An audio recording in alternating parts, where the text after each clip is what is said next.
Chapter की शुरुआत में हमें दिखाया जाता है पूर्वी साम्राज्य, दूध और शहद से भरी हुई भूमि, उन्नत कलाएं, संस्कृति, एक शक्तिशाली सेना, एक ऐसा देश जिसमें सब कुछ है। गौरव के शिखर पर 3 शाही परिवार। ब्रॉक परिवार की महिला और हमारी फीमेल लीड कहती है, ये मैं हूँ रुरुतिया ब्रोके। और सर्वेंट आपस में खुसुर फुसुर कर रहे थे और कह रहे थे, लॉर्ड को अंततः ये बात कब समझ आएगी। ये प्रयोग 10 साल पहले ही विफल हो चुका है। और एक सर्वेंट कहता है, इसे छोड़ दो, यही हठधर्मिता हमें जीवित रखती है। मुझे नहीं पता कि अब तक कितने लोग मर चुके हैं। कोई कहता है, चुप रहो, शांत रहो। यदि लॉर्ड को इसके बारे में पता चला तो हो सकता है कि इस बार हमारी जान चली जाए। और मेड ब्रोकेट से कहती है, आप पिछले प्रयोग से पूरी तरह उबर नहीं पाए। अगर इस बार भी ऐसा हुआ तो। और ब्रोकेट कहती है, देखना। मेड कहती है, मिस, मैं ठीक हूँ। और ब्रोकेट कहती है, ये मेरे पिता का आदेश है, हम इसे बेकाबू होने नहीं दे सकते। और दिखाया जाता है गलियारा पूरी तरह से अस्त व्यस्त है। और उसके बाद कोई आकर ब्रोकेट से कहता है, मुझे पता है कि ये काफ़ी नहीं था। क्या ये काफ़ी बुरा नहीं है कि आप अपनी नौकरानियों को ठीक से संभाल नहीं सकती। और ब्रोकेट कहती है, डायोड। उसके बाद वो फिर से हंसकर कहता है, ये तो बहुत मज़ेदार है। आपकी शक्ति इतनी कमज़ोर है कि आप उसे मुश्किल से ही छोड़ पा रहे हैं। तुम्हें तो अपनी पिता से भी पहचान नहीं मिलती। क्या अब तुम अपनी नौकरानी को गलियारे में ऊंची आवाज़ में बोलने की इजाज़त देती हो। और ये सब सुनकर ब्रोकेट कहती है, तुम ऐसे क्यों बात कर रहे हो कि जैसे वो तुम्हारे पिता हो। ये सुनकर वो कहता है, जी हाँ, मेरे चाचा मेरे पिता से बिल्कुल अलग नहीं है। तुम्हारे विपरीत, तुम तो प्रयोगशाला के चूहे हो। मैं ही वो उत्तराधिकारी हूँ जो ब्रूके का वारिस बनेगा। और वो ब्रोकेट की तरफ हमला करते हुए कहता है, क्या मैं नहीं हूँ।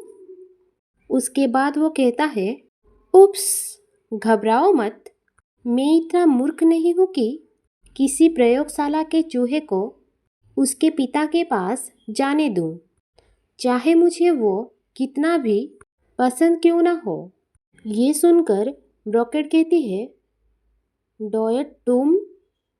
और उसे देखकर डायोड हंसते हुए कहता है, उसका चेहरा तो देखो। क्यों, क्या तुम निराश हो। तुम एक ब्रूक हो, लेकिन तुम सिर्फ माचिस की तिल्ली में आग लगा सकती हो। वैसे क्या तुमको नहीं जानना चाहिए, तुम सिर्फ गिनी पिग के रूप में ही उपयोगी हो, क्योंकि तुम और कुछ करने के लिए बहुत मूर्ख हो। और मेड ब्रोकेट से कहती है, ओ मिस। और डायलॉर्ड ब्रोकेट को हंसते हुए कहता है, मैं तुम्हें पूरी तरह से बिगड़ी हुई हालत में देखने जा रहा हूँ। और ये सुनकर ब्रोकेट वहाँ से भागने लगती है। और भागते हुए वो जा रही थी और मन में वो कहती है, डरो मत, ये सब ठीक हो जाएगा। और वो पहुंचकर दरवाज़ा खोलती है और उसका पिता कहता है, तुम लेट हो। अपनी ही माँ की जीवन शक्ति को अवशोषित करके निर्मित शिशु, तुम पूरी तरह से स्वतंत्र हो। कितनी बेशर्मी है। क्या मैंने इतने समय तक तुम्हारे दुर्व्यवहार के प्रति बहुत नरमी बरती है। चिंता मत करो, आज से ये सब खत्म हो जाएगा। और वो ब्रोकेट के हाथ को पकड़कर कहीं ले जाने लगता है और वो कहती है, मुझे दर्द हो रहा है पिताजी। और उसका पिता कहता है, चलो अपनी ऊर्जा को मुक्त करो। और ब्रॉकेट कहती है, हाँ, लेकिन मेरे पास बहुत ही कम माना शक्ति बची है, मैं सचमुच मर सकती हूँ। और ये सुनकर उसका पिता उसके तरफ गुस्से में आँख से हमला करता है और वो गुस्से में कहता है, अगर तुम ना होती तो पैट्रिसिया कभी मरती नहीं। उसके बाद ब्रॉकेट हमें बताती है, मेरी माँ पैट्रिसिया, मुझे जन्म देते समय उनकी मृत्यु हो गई और लोग बात कर रहे थे बच्ची के साथ कितना बुरा हुआ। और उसका पिता रोते हुए सोच रहा था उस नन्ही सी चीज को जन्म देने के लिए। और ब्रॉकेट कह रही थी, मेरे पिता जो मेरी माँ से बहुत प्यार करते थे, जीवन भर मुझसे नाराज रहे। मैं तो बस एक गिनी पिग थी जिसका इस्तेमाल उन्हें दोबारा जीवन देने के लिए किया गया था, बाकी सभी जादुई गुलामों की तरह। और वो कह रही थी, पिताजी, मुझे डर लग रहा है।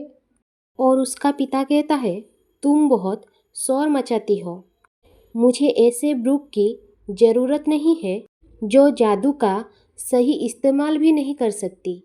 मैं तुम्हारा इस्तेमाल करूँगा, हो सकता है पैट्रिसिया बच जाए।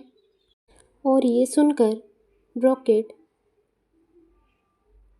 मन में कहती है, हाँ, अगर मैं ना होती तो। और वो पिंजरे में रखी हुई एक हार्ट को अपनी जादुई ऊर्जा देती है और बेहोश हो जाती है। और कोई आकर कहता है, बधाई हो मैच।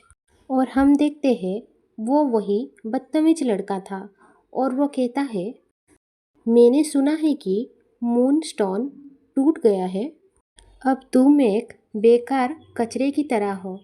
मैंने सुना है कि पिताजी तुम्हें एक बूढ़े आदमी को बेचने की योजना बना रहे हैं। ये आखिरी बार होगा जब मुझे तुम्हारा घिनौना चेहरा देखना पड़ रहा है। और ये कहकर वो अलविदा कहकर वहाँ से चला जाता है। इसके बाद हमें ब्रॉकेट को दिखाया जाता है जो कहती है, क्या ये सपना है या फिर मैं पहले ही मर चुकी हूँ। और कोई कहता है, हेलो रुरुतिया, आखिरकार हम मिल गए। ये देखकर ब्रॉकेट अपने मन में कहती है, क्या ये मेरी। और ब्रॉकेट कहती है, क्या ये मेरी माँ